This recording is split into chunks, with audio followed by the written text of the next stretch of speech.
दोस्तों 7 नवंबर 2025 के दिन एफआईआईज ने हमारे इंडियन स्टॉक मार्केट में करीब 4000 करोड़ रुपए के आसपास नेट बाइंग की। क्या एफआईआईज इंडियन स्टॉक मार्केट में वापस आ रहे हैं?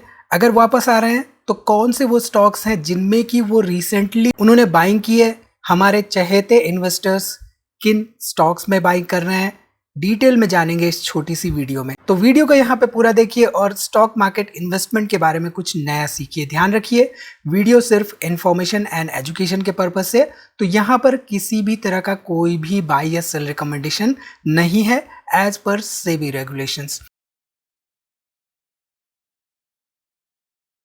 नमस्कार दोस्तों, मैं उमेश त्रिपाठी आपका स्वागत करता हूं स्टॉक फॉर रिटेल पर, स्टॉक मार्केट से जुड़ी एक नई जानकारी के साथ। तो यहाँ पर आप अपनी स्क्रीन पर देख रहे हैं सर्टेन कंपनी का चार्ट है, लॉरस लैब्स लिमिटेड। अब ये किसी तरह का बाई सेल रिकमेंडेशन नहीं है एंड हम 3 महीने पुराने जो प्राइसेस हैं वही डिस्कस कर रहे हैं। अब यहाँ पे अगले 1 मिनट में आपको समझ में आएगा कि हम ये डिस्कस क्यों कर रहे हैं, क्योंकि हम यहाँ पर प्राइस दिखा रहे हैं 2023 का, 3 अप्रैल 2023 का, और हम यहाँ पे प्राइस दिखा रहे हैं 2021 का। अब ये सर्टेन जो गिरावट है, इस गिरावट के बाद स्टॉक के चार्ट में क्या हुआ, आप लोग चार्ट ओपन करिए और देखिए। जो हमारे चहेते इन्वेस्टर्स होते हैं, जैसे कि विजय केडिया जी हैं या मधुसूदन केला जी हैं या हमारे लेट श्री राकेश झुनझुनवाला जी थे, इनकी इन्वेस्टमेंट स्ट्रैटेजीज अलग अलग होती थी, लेकिन इनका मोटिव होता था लॉन्ग टर्म के लिए होल्ड करना और इनका मोटिव होता था वैल्यूएशन के समय इन्वेस्टमेंट करना। और वैल्यूएशन कब मिलता है? जब किसी फंडामेंटली साउंड कंपनी में गिरावट होके एक तरह का डिस्काउंट मिल रहा होता है। चलिए, अगर हम ध्यान दें तो हमारे जो एफआईआईज हैं 7 नवंबर 2025 को करीब 4581 करोड़ रुपए के आसपास इन्होंने नेट बाइंग की है। अब ये बाइंग किन तरीकों से हुई है, क्या हुआ है, फ्यूचर्स एंड ऑप्शंस क्या है इसमें इन्वॉल्व हैं, इनके डिटेल में हम नहीं जा रहे हैं। हम जो डाटा है हमारे पास उस पर डिस्कशन कर रहे हैं। यहाँ पर डीआईआईज भी हमारे करीब 6600 करोड़ रुपए के आसपास नेट बाइंग करते हुए दिखाई दिए। अब अगर हम ध्यान दें तो पिछले कुछ महीनों से अक्टूबर, सितंबर, अगस्त एंड जुलाई, 4-5 महीनों से नेट सेलिंग पे हमारे एफआईआईज दिखाई दे रहे हैं, हमारे डीआईआईज नेट बाइंग पे दिखाई दे रहे हैं। बट यहाँ पे जो एफआईआईज मोस्टली जब आते हैं भारतीय शेयर बाजार में तो मार्केट को एक तरह से बल मिलता है और जिसकी वजह से मार्केट ऊपर की तरफ मूव करने की कोशिश करता है। हालांकि जब वो सेल करने लगते हैं तो मार्केट में शॉर्ट टर्म में हमें एक वोलेटिलिटी देखने को मिलती है, बट ऑल इन ऑल एक पॉजिटिव सेंटिमेंट पैदा होता है इन्वेस्टर्स के मन में जब एफआईआईज आ रहे होते हैं भारतीय शेयर बाजार में। तो नो डाउट पिछले 4-5 महीनों से वो हमारे शेयर बाजार से शेयर्स बेचते हुए दिखाई दे रहे हैं। बट सवाल यहाँ पे ये है कि क्या कुछ ऐसे भी स्टॉक्स हैं जिनमें कि वो बाइंग कर रहे हैं, रिसेंटली कौन से वो स्टॉक्स हैं उसके बारे में आगे हम बात करेंगे। पहले हम यहाँ पे देख लेते हैं कि हमारे जो चहेते इन्वेस्टर्स हैं, जैसे कि विजय केडिया जी हो गए। यहाँ पर विजय केडिया जी का अगर हम ध्यान दें नेटवर्थ, तो 2024 दिसंबर 2024 में करीब 1896 करोड़ रुपए के आसपास था। करंटली देखिए तो रीसेंट डाटा के हिसाब से यहाँ पे 1229 करोड़ रुपए के आसपास है। अब ये गिरावट क्यों हुई? गिरावट 2 वजहों से हो सकती है, या तो इनकी पोर्टफोलियो में लॉस देखने को मिला या इन्होंने सेल करके एक तरह से कैश पे बैठे हुए हैं, जैसे कि हमारे वॉरेन बफेट साहब बैठे हुए हैं। 2 बातें हो सकती, राइट। यहाँ पर इनकी पोर्टफोलियो में पहले भी ऐसे गिरावटें होती रही हैं, इस बात पे भी हमें ध्यान दे के चलना चाहिए। अब अगर हम ध्यान दें तो रिसेंटली इन्होंने ग्लोबल वेक्ट्रा हेलीकॉप में स्टेक अपने बढ़ाया, लेकिन वहीं पर कुछ 2-3 कंपनियां ऐसी हैं जिनमें कि इन्होंने सेलिंग भी की है। अगर हम यहाँ पे देखें हमारे मधुसूदन केला जी का, तो इनका भी यहाँ पे दिख रहा है कि करीब 4000 करोड़ रुपए के आसपास जून 2025 में था, और इसके बाद से यहाँ पे इनकी ओवरऑल नेटवर्थ जो है वो गिरती हुई दिखाई दी है, ठीक। लेकिन यहाँ पे देखें तो 2021 के बाद से एक तरह से शार्प मूवमेंट देखने को मिला इनकी ओवरऑल नेटवर्थ में। रिसेंटली इन्होंने करीब 2-3-4 कंपनियां यहाँ पे अपनी पोर्टफोलियो से रिड्यूस करते हुए दिखाई दे रहे हैं। अब ये अगेन किसी तरह का बाई या सेल रिकमेंडेशन बिल्कुल नहीं है, जो अवेलेबल है ट्रेंड लाइन जैसे प्लेटफॉर्म्स पर वही इंफॉर्मेशन हम यहाँ पे शेयर कर रहे हैं, ठीक है। इसके साथ ही साथ जो हमारे मुकुल अग्रवाल जी हैं, इनकी नेटवर्थ में यहाँ पे इजाफा हुआ है, करीब 7600 करोड़ रुपए के आसपास इनका टोटल नेटवर्थ हमें देखने को मिल रहा है रिसेंट मंथ में।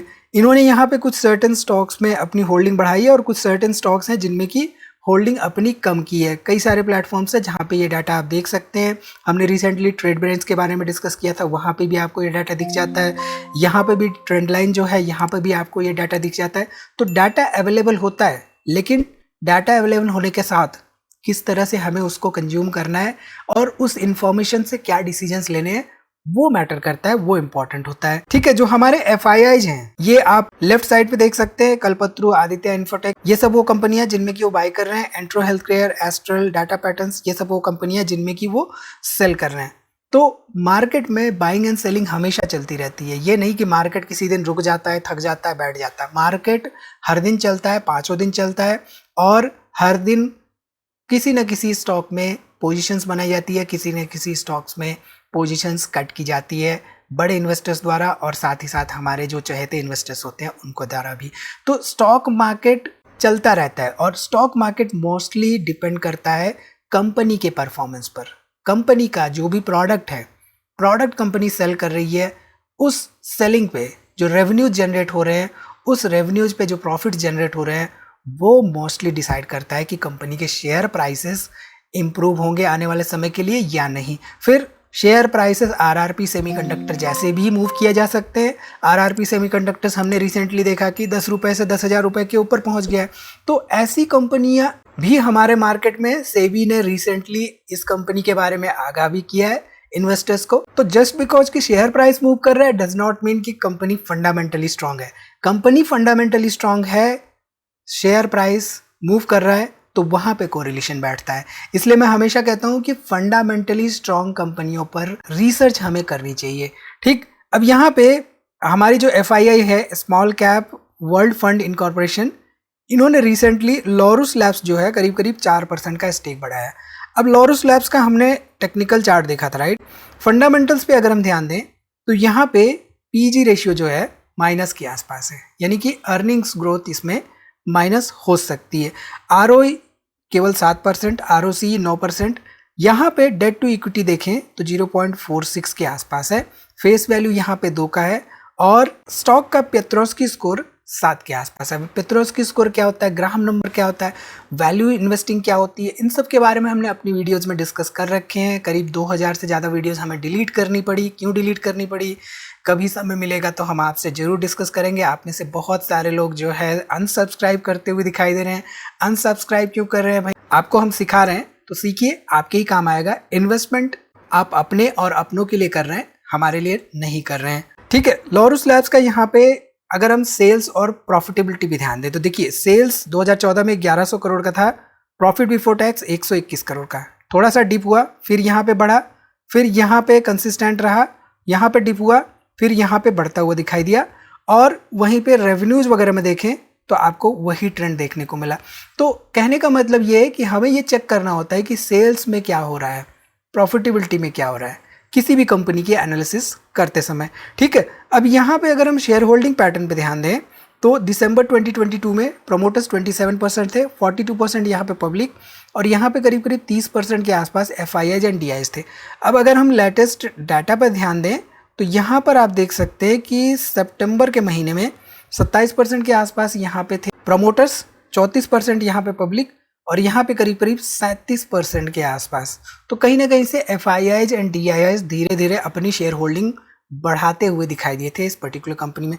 तो बेसिकली जो भी हमारे पास डाटा होता है FIIs, DIs और हमारे चहेते इन्वेस्टर्स का, उन डाटा से हमें काफ़ी मदद मिलती है हमारी ओवरऑल रिसर्च में और ओवरऑल डिसीजन मेकिंग में। तो क्या FIIs वापस आ रहे हैं, ये तो आने वाला वक्त ही बताएगा। खासतौर पे जो दिसंबर का टाइम फ्रेम होता है, इस समय क्रिसमस की छुट्टियों में मोस्टली FIIs जो है अपनी पोर्टफोलियो को रिड्यूस करते हुए भारत से बाहर जाते हैं, और वो फिर से फरवरी, मार्च, अप्रैल के महीने में वापस आते हुए दिखाई देते हैं। ये हर साल का ट्रेंड रहा है मोस्टली, बट 7 नवंबर के दिन जो बाइंग हुई है उसको देखते हुए ये दिलचस्प होगा देखना कि आने वाले दिनों में, इंक्लूडिंग टुडे, आज की तारीख है 10 नवंबर 2025, FIIs क्या करते हैं, क्योंकि मोस्टली FIIs पे डिपेंडेंट रहती है हमारी मार्केट, और वो अगर पॉजिटिव रहते हैं तो कहीं ना कहीं से मार्केट में चहल पहल रहती है। तो इस वीडियो में इतना ही दोस्तों। आई थिंक यहाँ से आपको काफ़ी कुछ सीखने को मिला होगा। सीखने को मिला है तो कमेंट करके जरूर बताइए, और साथ ही साथ वीडियो को लाइक करिए, दोस्तों में शेयर करना ना भूलिए। मिलते हैं अगली वीडियो में एक नई जानकारी के साथ, तब तक आप अपना बहुत ख्याल रखिए।